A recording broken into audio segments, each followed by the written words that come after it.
she's something, something, something.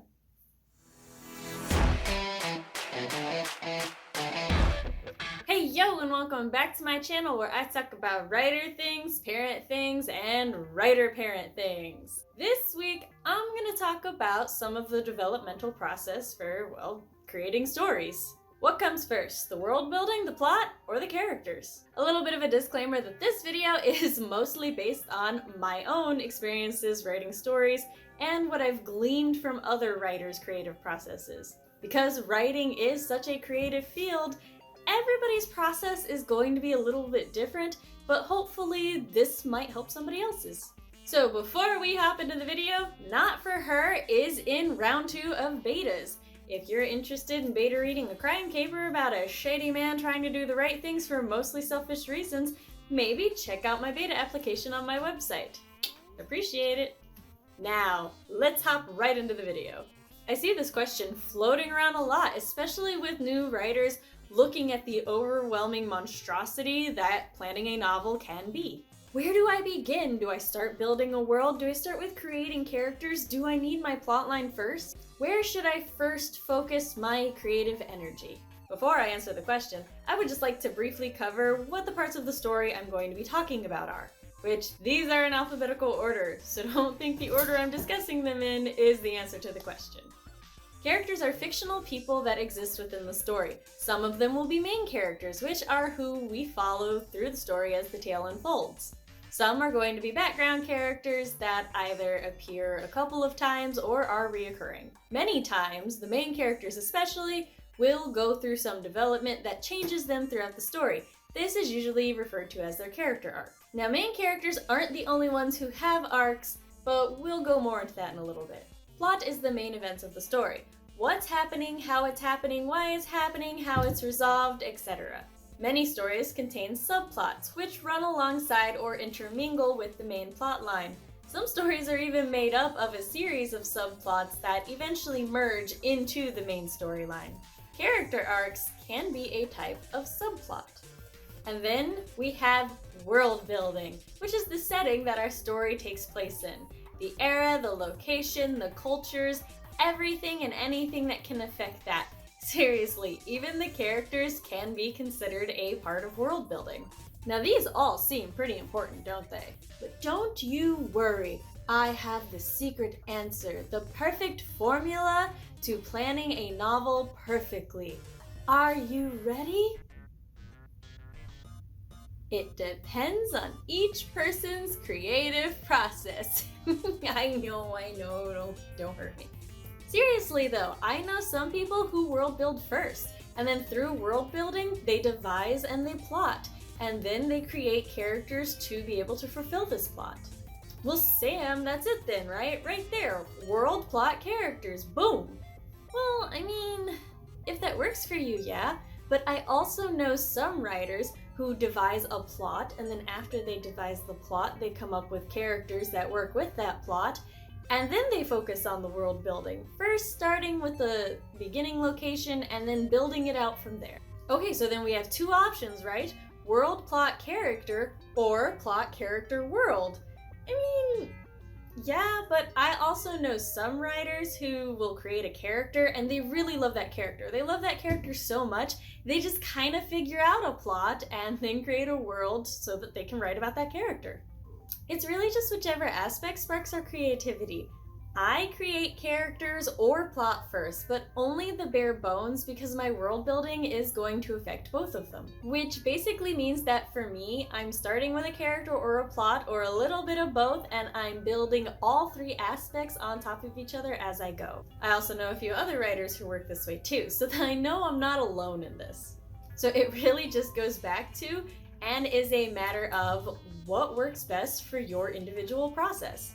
But fear not, I do have some advice that I would like to share. Number one being, if you don't already know, figure out which aspect really draws you to storytelling and use that as your starting point. For example, shockingly, I'm drawn to character-driven stories or plotlines that contain a lot of tropes that I already love. Thus, these are the aspects that spark my creativity. Now for writing with plot, I kind of feel like plot is actually the easiest one to start with because, well, this is the story that we want to tell, right? Boom! There we go. However, if it is giving some trouble as a starting point, consider looking at the main events. What kind of characters would be required for executing the plot the way that we want? Also, what kind of world would suit a story like this? Starting with characters can either be super easy or super tricky, because look, these fictional people have lives. They go about doing stuff day to day. But now what? Well, we could go over to plot. What kind of adventure do we want to write these characters going on? How do we want to fuck up their day? Is there a lesson that they need to learn to grow? Looking to world building, we can think about what's their place in the world. What would they do if they got displaced? What kind of culture do they come from? What kind of cultures do they interact with? There is a number of angles to go at here. Now, this could just be because I've never actually started here, but world building looks like it's the trickiest starting point. Well, that's only partially true. I've never started at world building for one of my novels, but as a dungeon master, that's where I start every time. So I'm gonna draw on my experience storytelling there. If worlds are what we're drawn to, then after we get a general idea of the world, I recommend looking at main events, looking at current history. Is there a specific region that we want the story to start in?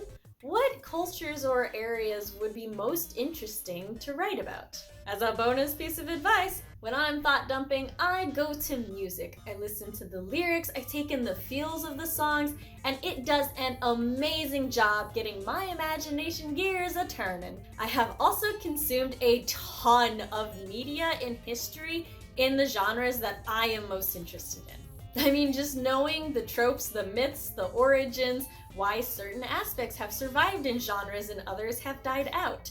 Just enjoying the genres in general. All of it helps to keep this information stuck in my mind as a readily available resource.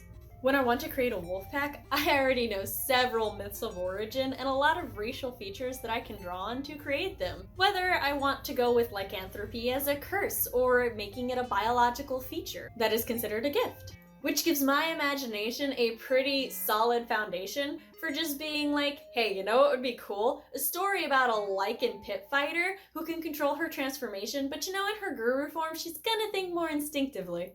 Or maybe I want to write an urban fantasy about a woman who is bitten by a werewolf, but she doesn't want to deal with city pack politics, so she finally moves to the farm that her grandfather left her when he passed away to learn to deal with it. I could very easily go with either of these ideas because I already know exactly which werewolf limitations and strengths that I would go with. And as we may notice, I started with kind of a character plot mix. That's just how my process is. Sam, you seem to use werewolves an awful lot in your story examples for your videos. Well, yes, see, because as I just stated, I have a lot of readily available information about werewolves in this imagination. It's probably gonna keep happening. Well everyone, that's all I got for you this week. If you liked this video, maybe comment down below telling me what order you like to plan your novels in.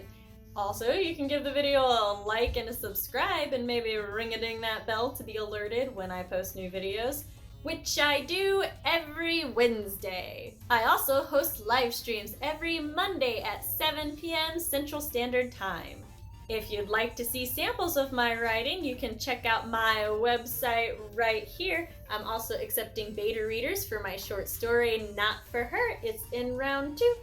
Or if you would just prefer to stalk my social media, that's totally fine too. It's at Samantha L. Nasset, and you can find me on Instagram, Twitter, Tumblr, and Facebook. Alright, well that's really all I have to say. I hope to see you next Wednesday. Sam Activity. If worlds are where we're starting, where? To write a story about a lichen pit fighter?